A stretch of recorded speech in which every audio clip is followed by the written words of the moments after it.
Hello everyone and welcome back to another Warframe video. First of all, I want to announce that I'm going to host a Protea Prime giveaway this month courtesy of Digital Extremes. The developer has given me the go signal to give away the highest tier of the new Protea Prime access. This includes Protea Prime, the Velox Prime, and the Okina Prime, along with the bundled exclusive glyphs and accessories. Basically, you'll not just be winning all the new Prime Warframe and weapons, but you will also get the exclusive accessories that includes the Robtron Prime Siandana, the Temporal Prime Ephemera, the new Prime helmet for the Warframe, a 90-day affinity booster, and a 90-day resource booster. All of these can be yours by simply subscribing to the channel and hitting that notification bell so you will get notified if you have won the new Prime Access giveaway. After that, join our Discord server, head over to the giveaway and announcement channel, and simply click the celebration icon below the giveaway announcement to enter the Protea Prime Access giveaway. I will be announcing the winner of the Protea Prime Access in this channel, so don't forget to subscribe so you will get notified on the video announcing the winner of this Prime Access giveaway. Good luck to all of you, and while waiting, let me give you some builds that you can try in your Protea Prime once you have her in your hands. The vanilla and Prime versions of Protea don't have any big difference. The only noticeable things are that the Prime version will have slightly higher base stats and it will have more built-in polarities compared to the vanilla version. In terms of abilities and how you create a build for the Warframe, there's really no difference at all, and we can use the base Protea in this video to create a build for Protea Prime. Also, forma count might be lesser, so don't expect that you'll be spending 5 forma in your build, as in fact, I only got to this forma count since the first was doing 2 builds for this Warframe and needed to reapply a forma 2 times. Basically, the build I will be showing will be at least 3 forma or 4 if you have the Umbral mods, but there's a possibility that it will go down with its Prime version. The first build I'm using for this Warframe is focused on her Blaze Artillery that deals massive heat damage to enemies the longer the ability is present in the field and when the targets are closely grouped together. In the past, I got a Hura's Q-Brow setup for this Protea build paired with Korra's Ensnare ability, which replaces the Warframe's 4th ability. The build is virtually unkillable in endless runs, as it's a complete build wherein you can group enemies and kill them with Blaze Artillery, then restore energy with your dispensary and be unkillable through the invisibility provided by the Hura's Q-Brow. But the build changed after Digital Extremes added 50% damage reduction to shield that makes Protea decent in survivability with her shield satellite ability. The 50% damage reduction pairs with the adaptation mod and the shield regeneration coming from your first ability, and right now I don't need to hide with her as Q-Brow's invisibility. The only problem though is that toxin damage is still dangerous against this build that only focuses on shield for survivability. Hence I added arcane resistance to get rid of all those toxin status effects coming from toxic Eximus units. However, be wary that only status procs are mitigated by the arcane and you can still die from direct toxin damage. Nonetheless, this Protea build is still good when it comes to surviving if you avoid direct toxin hits from enemies through parkour, or even adding rolling guard on the build for that 2 seconds invulnerability. With the recent companion update also, I don't need to rely on Ensnare to group enemies, as you can pull enemies within 30 meters in one spot using the Cordon Mod precept from the Nautilus companion. The precept pairs well with the Manifold Bond that reduces companion ability cooldown when you have killed enemies that are affected by at least 3 statuses. To do this, you can use a primer gun like the Kuva Nukor to proc at least 3 statuses to an enemy before hitting them with your Blaze Artillery. This allows you to constantly pull target with the Cordon Mod and killing them using your Blaze Artillery. It gets better since you don't need any range mod at all in your build, and you can increase the DPS of your Blaze Artillery through more duration mods. However,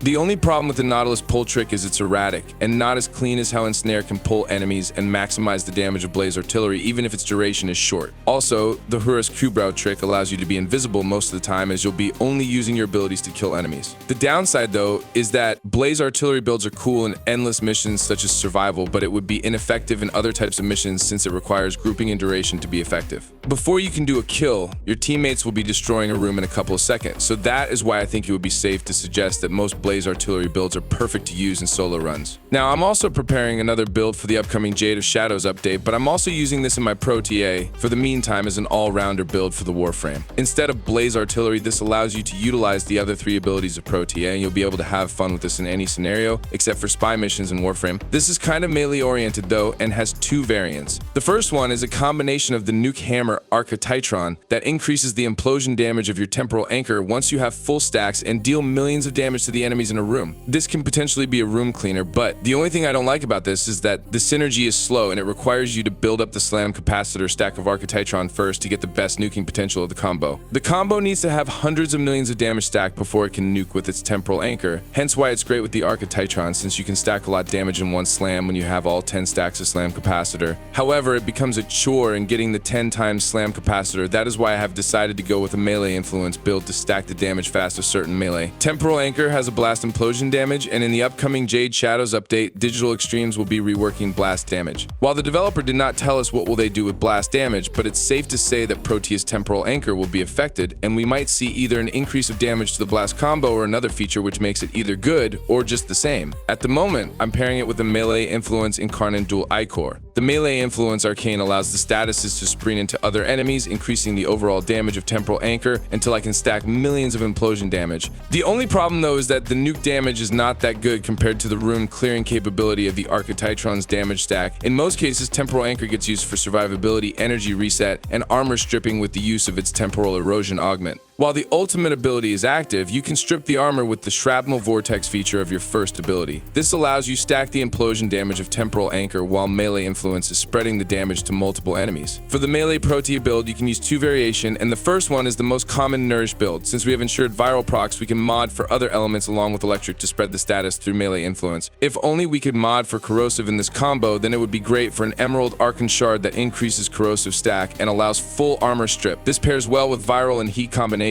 With Nourish, we can use electric and gas combination, and the Nourish ability will proc the viral status. On the other hand, Wrathful Advance is also a good combination to increase the damage, hence increasing the stacking of temporal anchor. However, you will need to mod for viral and electric in your Incarnate Dual Ichor for this. Another good combo for Protea is a pillage build wherein you can strip armor and shield of your enemies, increasing the damage you do in a viral and electric build with melee influence. Good thing about now is that Protea Prime has increased survivability with the shield damage reduction, and the Warframe there are tons of new combos that you can use for the Prime version right now. I have just shown you of some examples on how to do it. So that's all about it. I hope that you have learned something from this video, and good luck to all who have entered the giveaway. Be sure to check back later for the Prime Access giveaway announcement, and I have tons of new videos, including the new Prime weapon builds for the new Prime Access. Be sure to check them all out, and thank you all for your support. Squad Leader, signing off.